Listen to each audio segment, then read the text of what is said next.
వచ్చిర్రు. సో ఇప్పటికైనా జరుగుతది అనుకుంటున్నాను. న్యాయం జరుగుతుందని ఇక్కడ వరకు వచ్చాము. యాక్చువల్‌గా నేను గురుకుల మనీష్ 2 అభ్యర్థిని. మేము గత 4 నెలల నుంచి గవర్నమెంట్ మీద ఉన్న నమ్మకంతోనే గవర్నమెంట్ తరపున మాకు న్యాయం జరుగుతదని తిరుగుతున్నాము.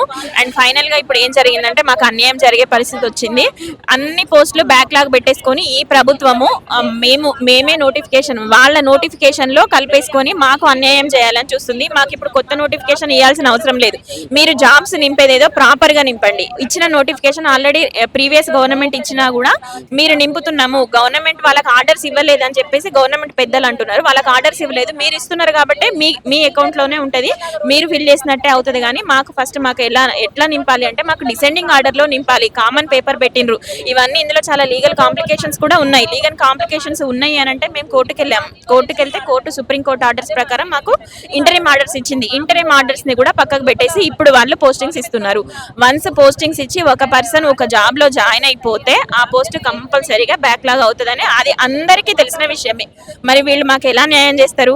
ఇప్పుడు వాళ్ళందరూ కూడా పోస్టింగ్స్ ఆర్డర్స్ ఇచ్చేస్తున్నారు. 5th, 6th, 7th కి పోస్టింగ్స్ ఆర్డర్స్ తీసుకుంటున్నారు. పోస్టింగ్స్ ఆర్డర్స్ తీసుకున్న తర్వాత మరి మాకేమి ఇస్తారు? ఒక్కొక్క అభ్యర్థి 3 జాబులు 4 జాబులు చేస్తారా? ఒక అభ్యర్థి ఒకటే జాబ్ చేస్తాడు. ఒక అభ్యర్థి ఒక జాబ్ చేసినప్పుడు మిగిలినవి మాకు ఇవ్వాలి. ఆ మిగిలినవి ఇచ్చే క్రమంలో కూడా ఇప్పుడు సెలెక్ట్ అయిన వాళ్ళకు కూడా మళ్ళీ వచ్చే అవకాశం ఉంది. ఎందుకంటే మేమందరం కూడా అన్ని ఎగ్జామ్స్ రాస్తాం కాబట్టి డిసెండింగ్ ఆర్డర్ ఫిల్ చేస్తూ పైనుంచి ఫిల్ చేసుకుంటూ వస్తేనే మాకు న్యాయం జరుగుతుంది అనేసి అనుకుంటున్నాము. మీరు చెప్పండి, ఇప్పటి నుంచి మీరు చేస్తున్నారంటే సో చాలా వరకు మంత్రుల దగ్గర వీళ్ళందరూ కూడా ఎందుకు పట్టించుకుంటే గురుకుల అభ్యర్థులను కావచ్చు, లేకపోతే ఇప్పుడు నిరుద్యోగ సమస్య కూడా బాగా ఎక్కువైంది. సో ఎందుకు పట్టించుకుంటారు? సో గురుకులాల్లో ప్రధానంగా అంటే ఇప్పుడు మొన్న హడావుడిగా అపాయింట్మెంట్లు ఇవ్వడం అనేది జరిగింది. ఆ తర్వాత ఎన్నికల కోడ్ వచ్చింది. ఇప్పుడు 1:1 వాళ్ళకి సర్టిఫికేట్ వెరిఫికేషన్ చేసి ఇస్తున్నారు.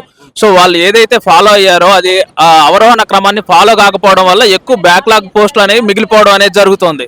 సో మేమేం డిమాండ్ చేస్తున్నాం అంటే ప్రభుత్వాన్ని బ్యాక్లాగ్స్ లేకుండా నింపండి. ఎవరైతే అర్హులు ఉన్నారో వాళ్ళకి మాత్రమే ఇవ్వండి. సో 9,210 పోస్టులని 9,210 తోటి నింపండి. సో ఒక్కొక్కరికి 3-4 జాబులు వచ్చినాయి. వాళ్ళు 3-4 జాబులు చేయలేరు కదా, వాళ్ళు ఒకటే చేస్తారు. ఆ మిగతా జాబుల్ని మిగతా మెరిట్ లిస్ట్ లో ఉన్న వాళ్ళకి ఇవ్వండి అని మేము గత 4 నెలలుగా ప్రభుత్వాన్ని రిక్వెస్ట్ చేయడం అనేది జరుగుతుంది. మంత్రులు ఎమ్మెల్యే చుట్టూ తిరగడం అనేది జరుగుతుంది. వాళ్ళు తప్పుని అంగీకరించారు, కానీ స్పష్టమైన వెబ్ నోట్ని ఇచ్చి మీకు నింపుతామని ఎవరో చెప్పట్లేదు. సో మానసికంగా అందరూ భయాందోళనలో ఉండడం అనేది జరుగుతుంది. వాళ్ళకి రిక్రూట్మెంట్ ప్రాసెస్ కంప్లీట్ చేసుకొని చేస్తున్నారు. హైకోర్టు ఆర్డర్ ఇచ్చినప్పటికీ వాళ్ళు పట్టించుకోకపోవడం అనేది జరుగుతుంది. సో దీంతో ఈ రోజు మాకు ఎట్లాగైనా న్యాయం చేయాలని చెప్పేసి సీఎం గారి ఇంటి దగ్గరకు వచ్చి సీఎం గారికి నిర్ణయించాలని ఇక్కడికి రావడం అనేది జరిగింది.